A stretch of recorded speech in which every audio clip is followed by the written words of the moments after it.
Hello. As an actual math major, I consider actual math a different way to look at the business world.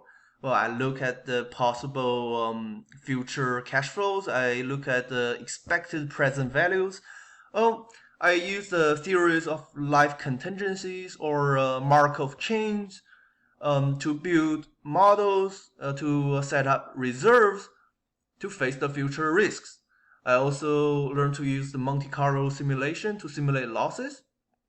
I got to use Black-Scholes formula to price options or stocks. So I hope these theories can bring my classmates maybe alternative ways to look at things or to analyze data.